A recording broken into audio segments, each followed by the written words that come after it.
مرہم کی لالچ میں اپنی دکھتی رگ کا پتہ لوگوں کو دینا بے وقوفی کی آخری حد ہے۔ جو اپنے حالات پر راضی نہیں وہ شخص غریب ہے۔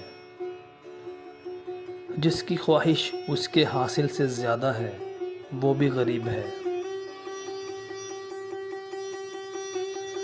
بدلہ لینے سے پہلے یہ دیکھ لینا کہ تم اپنے رب کے نزدیک کتنے پارسا ہو۔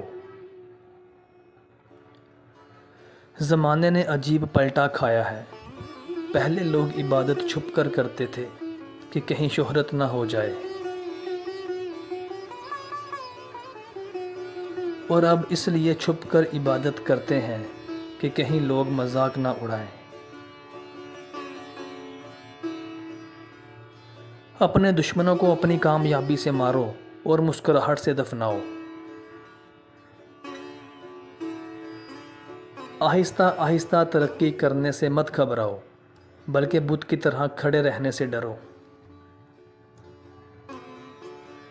جو صرف زندہ رہنے کے لیے جیتے ہیں وہ بالآخر مر جاتے ہیں۔ لفظ مختصر تب ہوتے ہیں جب سوچ گہری ہو جائے۔ اگر اپنی موت آسان کرنا چاہتے ہو تو دوسروں کی زندگی آسان کرو۔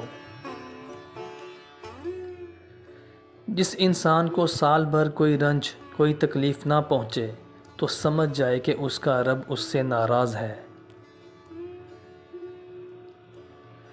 جو آدمی زیادہ ہنستا ہے اس کا رعب و دبدبہ جاتا رہتا ہے۔ جو مذاق کرتا ہے لوگ اسے بے حیثیت خیال کرتے ہیں۔ جس کی لغزشیں زیادہ ہو جاتی ہیں اس شخص کی حیا کم ہو جاتی ہے۔ جس کی حیا کم ہو جاتی ہے اس کی پرہیزگاری کم ہو جاتی ہے، اور جس شخص کی پرہیزگاری کم ہو جاتی ہے اس کا دل مردہ ہو جاتا ہے۔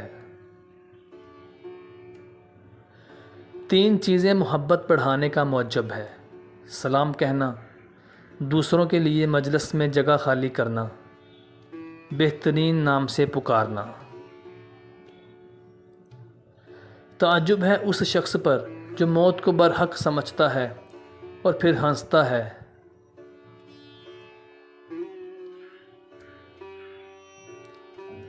تعجب ہے اس شخص پر جو دنیا کو فانی جانتا ہے اور پھر بھی اس کی طرف رغبت رکھتا ہے۔ تعجب ہے اس پر جو تقدیر کو پہچانتا ہے اور پھر جانے والی چیز کا غم کرتا ہے۔ تعجب ہے اس پر جو دوزخ کو جانتا ہے پھر بھی گناہ کرتا ہے۔ اس شخص پر تعجب ہے جو اللہ کو حق جانتا ہے اور پھر غیروں کا ذکر کرتا ہے اور ان پر بھروسہ کرتا ہے۔ تعجب ہے اس پر جو جنت پر ایمان رکھتا ہے مگر دنیا کے ساتھ آرام پکڑتا ہے۔ تعجب ہے اس پر جو شیطان کو دشمن تو رکھتا ہے پھر بھی اس کی اطاعت کرتا ہے۔ زندگی تب بہتر ہوتی ہے جب آپ خوش ہوتے ہیں، لیکن زندگی تب بہترین ہوتی ہے جب دوسرے آپ سے خوش ہوتے ہیں۔ انسان کو دنیا میں اپنی جنت بنانے کے لیے بھیجا گیا ہے، مگر انسان دنیا ہی کو اپنی جنت بنانے میں مگن رہتا ہے۔